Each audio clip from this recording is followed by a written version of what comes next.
News day news కి స్వాగతం. ముందుగా ముఖ్యాంశాలు.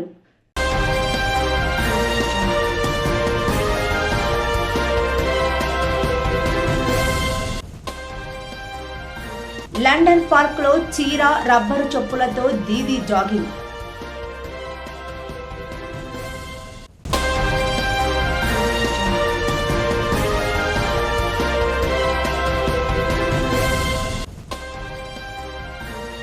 కేంద్రం సహకారంతో పోలవరం త్వరలో పూర్తి అవుతుంది సీఎం చంద్రబాబు.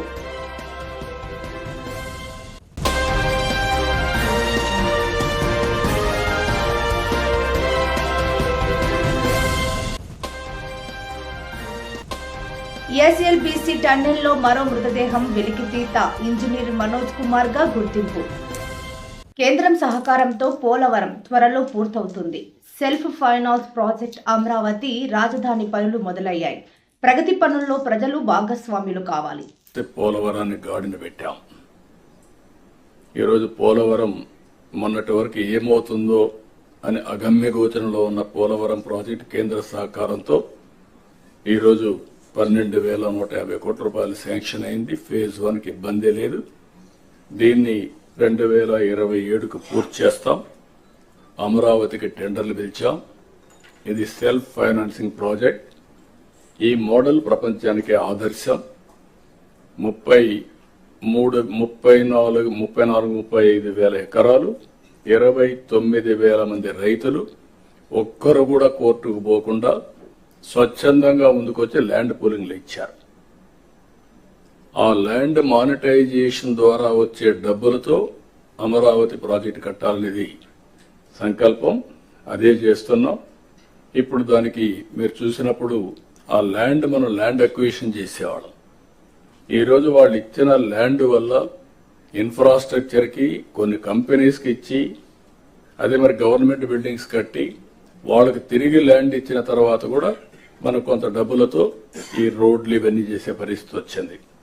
కాబట్టి this is the best model. అందుకే ప్రజల్ని ప్రోగ్రెస్ లో భాగస్వాములు చేయాలి. మీరు కూడా ఎక్కడికక్కడ ఇలాంటి ప్రాజెక్ట్స్ వచ్చినప్పుడు, ఇప్పుడు ఉదాహరణకు ఒక స్టీల్ ప్లాంట్ వస్తుంది. Can we go steel plant విశాఖపట్నంలో అనకాపల్లి వస్తే అక్కడ ఇలాంటి model people should become partners in progress. వాళ్ళని భాగస్వాములు చేస్తే విన్ విన్ సిచ్యువేషన్, వీళ్ళ ఆదాయం పెరుగుతుంది. అక్కడే ల్యాండ్ పోలింగ్ చేస్తాం, కొంత ల్యాండ్ ఇస్తాం, టౌన్షిప్ కడతాం, కమర్షియల్ అవుతుంది. అదే మరి రామాయంపట్నం ఉంది, కొత్త సిటీ వస్తుంది. అనకాపల్లి దగ్గర నక్కపల్లి దగ్గర ఏదైతే రేపు రాబోయే ఈ ప్రాజెక్టు వల్ల, స్టీల్ ప్లాంట్ వల్ల అక్కడ కూడా ఒక టౌన్షిప్ వస్తుంది, ఇక్కడ ఒక టౌన్షిప్ వస్తుంది. అలాంటి న్యూ ఏరియాస్ అంతా కూడా ఒక న్యూ మోడల్స్ లో మీరు కూడా ఆలోచించాల్సిన అవసరం ఉంది. అదే సమయంలో ఇంకొక పక్కన మీరు చూస్తే అమరావతి రైల్వే లైన్ వచ్చింది, విశాఖపట్నం రైల్వే జోన్ వచ్చింది. విశాఖపట్నం స్టీల్ ప్లాంట్ కి 11,440 కోట్ల రూపాయలు రెవెన్యూ ప్యాకేజ్ ఇచ్చి దీన్ని కూడా సెట్ చేసే పరిస్థితికి వచ్చాం. ఆంధ్రుల సెంటిమెంట్ ఇది. అలాంటి దాన్ని కూడా క్లియర్ చేశాం. నేషనల్ హైవేస్ కి 55,000 కోట్ల రూపాయల పనులు జరుగుతున్నాయి. ఆల్ కలెక్టర్స్ అనునిత్యం మీరు గుర్తుపెట్టుకోవాల్సింది, మీ పరిధిలో ఉండే నేషనల్ హైవేస్ అన్ని ఎక్కడ అన్ఇంటరప్టెడ్ గా, నోబడి షుడ్ ఇంటర్వెన్. ఎట్టి పరిస్థితుల్లో ఆటో పైలట్లు తిరగాలి. అదే సమయంలో ఎన్విరాన్మెంట్ క్లియరెన్స్ కానీ ఇంకా ఏమైనా ప్రాబ్లమ్స్ ఉంటే you have to sort it out. 2 years time, 2 years లో ఈ ప్రాజెక్ట్స్ అన్ని పూర్తి కావాలి. రాష్ట్ర ముఖ్యమంత్రి నారా చంద్రబాబు నాయుడు మాట్లాడుతూ పాఠశాలలు ప్రారంభానికి ముందే ఇంట్లో ఎంతమంది పిల్లలు చదువుకుంటే అందరికీ ఒక్కొక్కరికి 15,000 రూపాయల చొప్పున తల్లికి వందనం పథకం కింద అందిస్తామని ముఖ్యమంత్రి తెలిపారు. మత్స్యకారులకు ఏప్రిల్ నెలలో 20,000 రూపాయలు వేస్తామని అన్నారు. వందనం 15,000 రూపాయలు ఇస్తా అన్నాం. ఎంతమంది పిల్లలుంటే ఎంతమంది అని వర్కౌట్ చేస్తున్నాం. తొందరలో మీకు గైడ్ లైన్స్ ఇస్తాం. దాన్ని ప్రాపర్ గా ప్రిపేర్ అయ్యి ప్రాపర్ గా డిస్ట్రిబ్యూట్ చేసే పరిస్థితి రావాలి. బిఫోర్ స్కూల్స్ రీఓపెన్ దీన్ని మనం వాళ్ళకి అందజేయాల్సిన అవసరం ఉంది. అన్నదాత కింద 3 installments from now onwards. Government of India ఇచ్చినప్పుడంతా 3 installments కింద 5,000, 5,000, 4,000 మనం కూడా అకౌంట్లో వేస్తాం. ఇది కూడా మీరు గుర్తుపెట్టుకోవాలి. ఇది కాకుండా మత్స్యకారులకు 20,000 రూపాయలు ఏప్రిల్లో వాళ్ళ అకౌంట్లో వేయాల్సిన అవసరం ఉంది. ఆ సమయంలో క్రాప్ హాలిడే ఉంటుంది. ఆ సమయంలో వారికి ఇవ్వాల్సిన అవసరం ఉంది. ఇక్కడ నేను మిమ్మల్ని కోరేది ఏంటంటే, ఇవి మనం చేసిన పనులు, ఇంకా చేయబోయే పనులు ఎప్పటికప్పుడు మీకు వెల్ఫేర్ విషయంలో కానీ డెవలప్మెంట్ విషయంలో కానీ చాలా నిర్దిష్టమైనటువంటి. వ్యవసాయ శాఖ ధన్వాడ మండలం వ్యవసాయ యాంత్రీకరణలో భాగంగా ఈ ఆర్థిక సంవత్సరంలో 2024-2025 మహిళా రైతులకు వ్యవసాయ యాంత్రీకరణపై ఉప మిషన్ పథకం ద్వారా 50% రాయితీపై వ్యవసాయ పనిముట్లను బడ్జెట్ కేటాయించడం జరిగింది. మండల పరిధిలో 16 వ్యవసాయ పరికరాలను రాయితీపై అందించనున్నారు.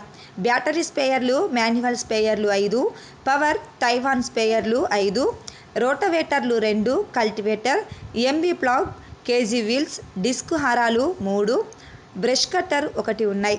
ఈ రాయితీ పొందేందుకు మహిళల పేరు మీద భూమి ఉండాలి. భూమి పాస్బుక్, ఆధార్ కార్డు, దరఖాస్తు ఫారం తమ గ్రామాలకు సంబంధించిన మీ వ్యవసాయ విస్తరణ అధికారికి ఇవ్వగలరు లేదా మండల వ్యవసాయ అధికారిని సంప్రదించగలరు.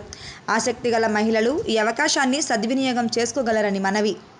అర్హులందరికీ ఇచ్చినాం, ఇక ఇచ్చేదేం లేదు. అసెంబ్లీలో మంత్రి తుమ్మల సంచలన ప్రకటన. హైదరాబాద్ మార్చి 22 2 లక్షల పైగా రుణాలు ఉన్న రైతు కుటుంబాలకు రుణమాఫీ చేసేది లేదని వ్యవసాయ శాఖ మంత్రి తుమ్మల నాగేశ్వరరావు స్పష్టం చేశారు. అర్హులైన రైతులందరికీ ఇప్పటికే రుణమాఫీ చేశామని, ఇక ఇచ్చేది కూడా ఏమీ లేదన్నట్టుగా మాట్లాడారు. ఈ మేరకు శనివారం అసెంబ్లీలో బడ్జెట్పై చర్చలో సభ్యులు అడిగిన ప్రశ్నలకు మంత్రి తుమ్మల బదులిచ్చారు. రుణమాఫీ సర్వే సమయంలో కొంతమంది రైతుల వివరాలు తమకు ఇవ్వలేదని ఒప్పుకుంటూనే చేయాల్సిన కాడికి రుణమాఫీ చేశామని చెప్పారు. రుణమాఫీకి సంబంధించి వీళ్ళ దగ్గర కన్ఫ్యూజన్ ఉన్నది, కానీ నా దగ్గర కన్ఫ్యూజన్ లేదు. ప్రభుత్వానికి అంతకంటే కన్ఫ్యూజన్ లేదు. చెప్పదలుచుకున్నది ఏమిటంటే, ఖాతాలు వేరు, కుటుంబాలు వేరు. ప్రభుత్వ నిర్ణయం. ఇప్పుడు మీకు ప్రత్యేకంగా చెప్పదలుచుకున్నది ఏమిటంటే, 2 లక్షల వరకు ఉన్న రుణాలు మాత్రమే మాఫీ చేయాలనేది ప్రభుత్వ నిర్ణయం. 2 లక్షలకు పైన లేదు. 2 లక్షల లోపు బ్యాంకు రుణాలు ఉన్న కుటుంబాలు 25 లక్షలు ఉన్నట్టు మాకు వివరాలు చేరినాయి అధ్యక్ష. ఆయా కుటుంబాలకు 20,616 కోట్లు జమ చేయటం జరిగిందని గౌరవ సభ్యులకు సవినయంగా మనవి చేస్తున్నా. మీరు కన్ఫ్యూజన్ కావద్దు, ప్రజలను కన్ఫ్యూజ్ చేయొద్దు అని తుమ్మల నాగేశ్వరరావు అసెంబ్లీలో స్పష్టంగా ప్రకటించారు. రాజకీయాల్లోనే కాదు, రోజువారీ కార్యక్రమాల్లోనూ పశ్చిమ బెంగాల్ ముఖ్యమంత్రి మమతా బెనర్జీ అందరికీ ఆదర్శంగా నిలుస్తుంటారు. తన రోజువారీ దినచర్యను జాగింగ్తో ప్రారంభించే దీదీ విదేశీ పర్యటనలకు వెళ్ళినప్పుడు కూడా ఇదే అలవాటును అనుసరిస్తుంటారు. ప్రస్తుతం లండన్ పర్యటనకు వెళ్ళిన బెంగాల్ సీఎం అక్కడ పార్కులో తన బృందంతో కలిసి జాగింగ్ చేశారు. స్థానిక హైట్ పార్కులో చీర, రబ్బర్ చెప్పులతో తన ఉదయపు నడకను ప్రారంభించి జాగింగ్ చేశారు. భద్రతా సిబ్బంది వెంట రాగా మమత జాగింగ్ చేస్తున్న వీడియోను తృణమూల్ కాంగ్రెస్ పార్టీ నేత కునాల్ ఘోష్ తన అధికారిక ఎక్స్లో పంచుకున్నారు. ప్రస్తుతం ఈ వీడియో వైరల్ అవుతోంది. మమతా బెనర్జీ అందరూ ఆరోగ్యంగా ఉండాలంటూ ఆయా సందర్భాల్లో అవగాహన కల్పించిన విషయం తెలిసిందే. ఆరోగ్యంపై ప్రజలు ప్రత్యేక శ్రద్ధ వహించాలని సూచిస్తుంటారు. ఇక విదేశీ పర్యటనలకు వెళ్ళినప్పుడు దీదీ ఇలా జాగింగ్ చేయడం ఇదేమీ తొలిసారి కాదు. గతంలో స్పెయిన్, డార్జిలింగ్ తదితర దేశాలకు వెళ్ళినప్పుడు ఉదయం ఇలానే చీర, రబ్బర్ చెప్పులతో జాగింగ్ చేశారు. అందుకు సంబంధించిన వీడియోలు కూడా అప్పట్లో వైరల్ అయ్యాయి. ఇదంతా రాజకీయం కోసమేనా? ఆసక్తికరంగా పంచాయతీ కాంప్లెక్స్ వేలం. ఎమ్మెల్యేకు సమస్యను విన్నవించిన దుకాణదారులు. ధన్వాడ మండలంలోని గ్రామ పంచాయతీ కాంప్లెక్స్ దుకాణాలు వేలం. అధికారులు దుకాణదారులకు నోటీసులు పంపించినందుకు వేలం రద్దు చేయాలని దుకాణదారులు ఎమ్మెల్యే చిట్టెం పర్ణికరెడ్డితో మొరపెట్టుకున్నారు. అసలు వేలం జరుగుతుందా లేక రద్దు అవుతుందా అనే సందిగ్ధంలో ధన్వాడ ప్రజానీకం. గత 20 సంవత్సరాల నుంచి మేము ఉన్నాం. గ్రామ పంచాయతీ కాంప్లెక్స్లు మావి అని గ్రామ పంచాయతీ సెక్రటరీ దగ్గర గొడవకు దిగి ఆఫీస్లో హల్చల్ చేసిన వైనం. బయట ప్రజలు వీళ్ళ సొంత ప్రాపర్టీ అని అడుగుతున్నారు. గ్రామ పంచాయతీ దుకాణాలు వేలం వేయాలి అని గ్రామ ప్రజలు కోరుతున్నారు. ఇందులో రాజకీయం గెలుస్తుందా లేకపోతే ప్రజల సొమ్ముచే కట్టించిన సముదాయాలు గెలుస్తాయా? దోమలపెంట ఎస్ఎల్బీసీ టన్నెల్ నందు 33వ రోజు మరో కార్మికుడి మృతదేహం ఆచూకీ లభ్యమైంది. టన్నెల్ నందు సహాయక చర్యలు కొనసాగిస్తున్న రెస్క్యూ సిబ్బంది. టీబీఎం మిషన్ కింద కన్వేయర్ బెల్ట్ డ్రమ్కు 40 మీటర్ల దూరంలో మృతదేహం ఆనవాళ్లు కనిపించాయి. టన్నెల్ నందు మినీ జేసీపీ ద్వారా శిథిలాలు తొలగించడం, మట్టి బురదను బయటకు పంపడం సహాయక చర్యలు కొనసాగుతుండగా శిథిలాల కింద మృతదేహం ఆనవాళ్లు కనిపించాయి. అట్టి మృతదేహం పూర్తిగా కుళ్ళిపోయి ఉండటం, ఆ ప్రదేశం భరించలేని దుర్వాసన వస్తుండటంతో మిగిలిన 6 మృతదేహాలు కూడా అదే ప్రదేశంలో ఉండే అవకాశం ఉంటుందని అనుమానిస్తున్నారు. రెస్క్యూ బృందాలు దుర్వాసన వస్తుండటంతో స్ప్రే బాటిల్స్ తీసుకొని లోపలికి వెళ్లారు. మృతదేహాన్ని బయటకు తీయడానికి టీబీఎం మిషన్ పరికరాలు గ్యాస్ కట్టర్ ద్వారా తొలగించడం, మృతదేహం చుట్టూ భారీగా పేరుకుపోయిన శకలాలు, మట్టి బురద తొలగించడం లాంటి సహాయక చర్యలు వేగవంతం చేసి మృతదేహాన్ని బయటకు తీసుకొచ్చారు. మృతుడిని ఉత్తరప్రదేశ్కు చెందిన ప్రాజెక్టు ఇంజనీర్ మనోజ్ కుమార్గా గుర్తించారు. అనంతరం డెడ్ బాడీని పోస్టుమార్టం నిమిత్తం నాగర్ కర్నూల్ ప్రభుత్వ ఆసుపత్రికి తరలించారు. శవ పరీక్ష అనంతరం డెడ్ బాడీని మనోజ్ కుటుంబ సభ్యులకు అప్పగించనున్నారు. ఈ ప్రాంతంలో ఉన్న వారిని ఖాళీ చెయ్యమని అంటే వారు వింటారా? మనం వారిపై ఇజ్రాయిల్ వలె దాడి చేస్తే మన దేశంలో ఉన్న సెక్యులర్ కుక్కలు ఎటువైపు ఉంటారో ఆలోచించండి. కశ్మీర్లో ఆక్రమించిన ప్రాంతాన్ని ఖాళీ చేయాల్సిందే, పాకిస్తాన్కు భారత్ వార్నింగ్. ఐరాసలో కాశ్మీర్ అంశాన్ని ప్రస్తావించిన పాకిస్తాన్, పాక్ ఆక్రమించుకున్న ప్రాంతం భారత్లో అంతర్భాగమేనన్న భారత్. కాశ్మీర్పై అనవసర వ్యాఖ్యలు చేశారని మండిపాటు. అంతర్జాతీయ వేదికలపై భారత్ను నిందించాలని ప్రయత్నించిన ప్రతిసారి పాకిస్తాన్కు భంగపాటు తప్పడం లేదు. తాజాగా పాక్పై భారత్ మరోసారి తీవ్రస్థాయిలో విరుచుకుపడింది. పాక్ ఆక్రమించుకున్న ప్రాంతం ఎప్పటికీ భారత్లో అంతర్భాగమేనని, చట్టవిరుద్ధంగా పాకిస్తాన్ ఆక్రమించిన కశ్మీర్ భూభాగాలను ఖాళీ చేయాల్సిందేనని తేల్చి చెప్పింది. శాంతి పరిరక్షణ సంస్కరణలపై ఐక్యరాజ్యసమితిలో చర్చ సందర్భంగా పాకిస్తాన్ ప్రతినిధి మాట్లాడుతూ కశ్మీర్ అంశాన్ని లేవనెత్తారు. దీంతో ఐక్యరాజ్యసమితిలో భారత శాశ్వత ప్రతినిధి పర్వతేనని హరీష్ మాట్లాడుతూ పాకిస్తాన్ అనవసర అంశాలను లేవనెత్తుతోందని మండిపడ్డారు. కశ్మీర్పై మరోసారి అనవసర వ్యాఖ్యలు చేశారని అన్నారు. పదే పదే ఈ అంశాన్ని లేవనెత్తడం వల్ల వారు చేసే చట్టవిరుద్ధ వాదనలు నిజమైపోవని అన్నారు. ఇలాంటి ప్రయత్నాలతో సీమాంతరం ఉగ్రవాదాన్ని సమర్థించుకోలేరని చెప్పారు. కశ్మీర్లోని కొంత ప్రాంతం ఇప్పటికీ పాక్ ఆక్రమణలోనే ఉందని, దాన్ని పాకిస్తాన్ ఖాళీ చేయాల్సిందేనని అన్నారు. పాకిస్తాన్ కుతంత్రాలు చేయడం మానుకుంటే మంచిదని హితవు పలికారు. గన్నవరం టీడీపీ కార్యాలయంపై దాడి కేసు. వల్లభనేని వంశీ బెయిల్ పిటిషన్పై ముగిసిన వాదనలు. తీర్పును ఈ నెల 27కు రిజర్వ్ చేసిన సిఐడి కోర్టు. తెలంగాణ అసెంబ్లీ ఎదుట ఉద్రిక్తత. అసెంబ్లీ ముట్టడికి బీజేపీ మహిళా మోర్చా నేతల యత్నం. మహిళలకు ఇచ్చిన హామీలు అమలు చేయాలని డిమాండ్. ఆందోళనకారులను అడ్డుకున్న పోలీసులు. మహిళా మోర్చా నేత శిల్పారెడ్డి సహా పలువురు అరెస్ట్. శ్రీ నూకాలమ్మ దేవస్థానంలో 61వ ఉగాది జాతర మహోత్సవాలు 25/3/2025 మంగళవారం మొదలవుతాయని కమిటీ సభ్యులు వెల్లడి. ఏలూరు జిల్లా జంగారెడ్డిగూడెం పట్టణానికి ఉత్తరాన కొలువైయున్న ఆధ్యాత్మిక అమ్మవారి ధామం శ్రీ శ్రీ శ్రీ నూకాలమ్మ అమ్మవారి సన్నిధిలో 61వ ఉగాది జాతర మహోత్సవాలు 25/3/25 మంగళవారం నుండి మొదలవుతున్నాయని డాక్టర్ రాజాన సత్యనారాయణ అన్నారు. ఈ సందర్భంగా ప్రముఖ ఆధ్యాత్మికవేత్త కేఎల్ఎన్ ధనకుమార్ మాట్లాడుతూ ఓం శ్రీ గురుభ్యో నమః, ఓం శ్రీ మాత్రే నమః. చల్లని తల్లి, చక్కని తల్లి, నవ్వుల తల్లి, పువ్వుల తల్లి, జగజ్జనని జగన్మాత కాత్యాయని, త్రిశక్తి స్వరూపిణి నవకాళీ మాత, శ్రీచక్ర సహిత శ్రీ శ్రీ శ్రీ నూకాలమ్మ అమ్మవారికి అత్యంత ప్రీతికరమైనటువంటి కొత్త అమావాస్యను పురస్కరించుకొని 61వ ఉగాది జాతర మహోత్సవాలు రేపు ఉదయం అత్యంత వైభవపేతంగా ప్రారంభించడం జరుగుతుంది.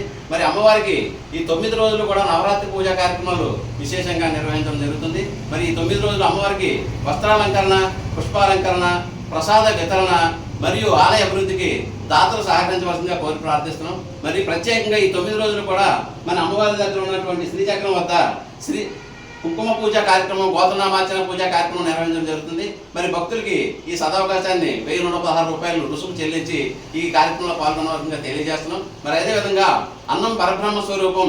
మరి అన్నదానం అన్ని దానాల్లో కన్నా గొప్ప దానం అనేది మరి మన పెద్దలు చెప్పి ఉన్నారు. మరి దాన్ని అనుసరించి ఏప్రిల్ నెల 2వ తారీఖు అంటే నవరాత్రులు 9వ రోజు మరి మహా అఖండ అన్న సమారాధన కార్యక్రమం ఏర్పాటు చేయడం జరిగింది. మరి భక్తులందరూ ఇతోధికంగా తమ సహాయ సహకారాలు ధన రూపంలో కానీ, ద్రవ్య రూపంలో కానీ, వస్తు రూపంలో కానీ, మరియు బియ్యం రూపంలో కానీ ఇచ్చి అమ్మవారి అనుగ్రహానికి పాత్రలై తరించవలసిందిగా కోరి ప్రార్థిస్తున్నాం.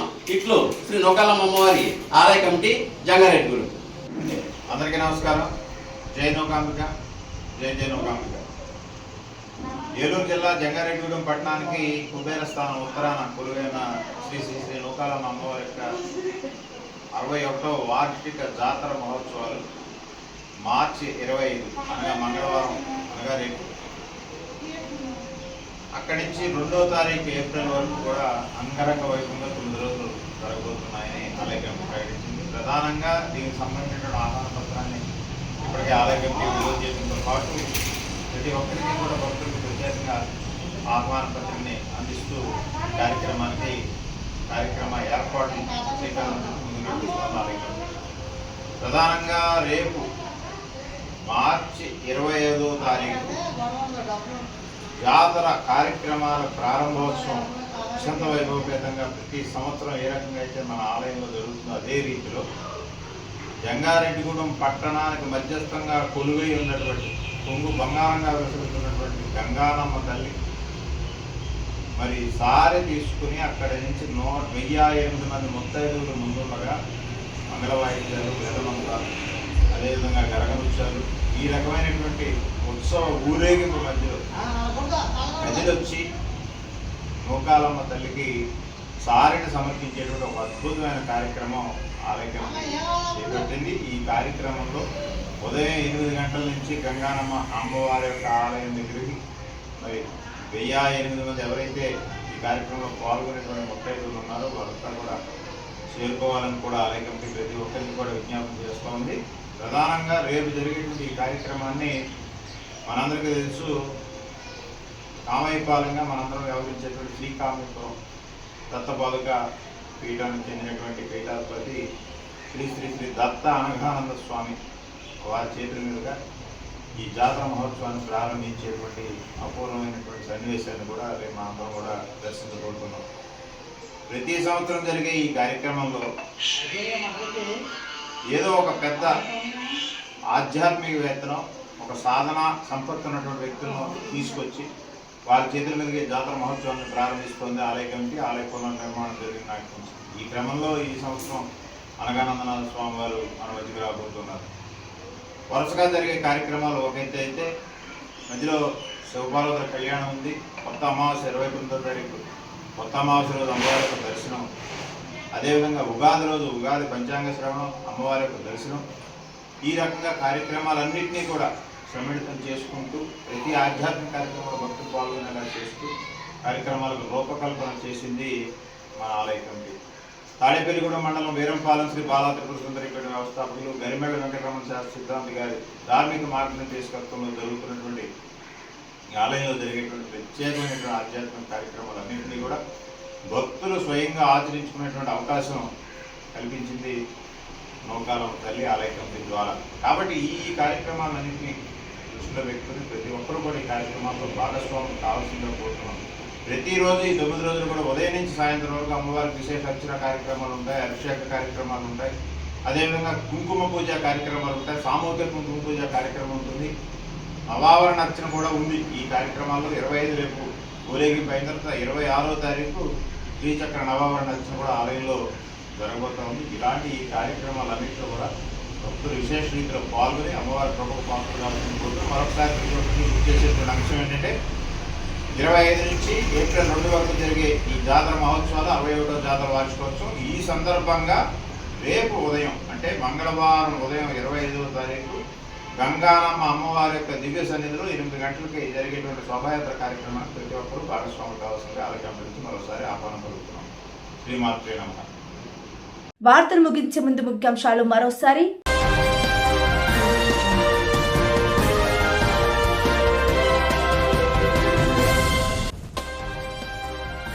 లండన్ పార్క్ లో చీర, రబ్బరు చెప్పులతో దీదీ జాగింగ్.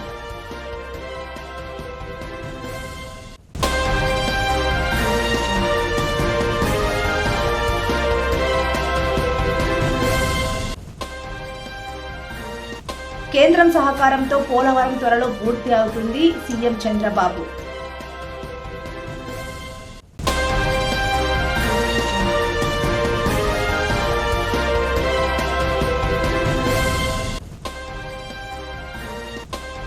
ఎస్ఎల్బీసీ టన్నెల్లో మరో మృతదేహం వెలికితీత ఇంజనీర్ మనోజ్ కుమార్ గా గుర్తింపు. ఈ వార్తలు ఇంతటితో సమాప్తం. నమస్కారం.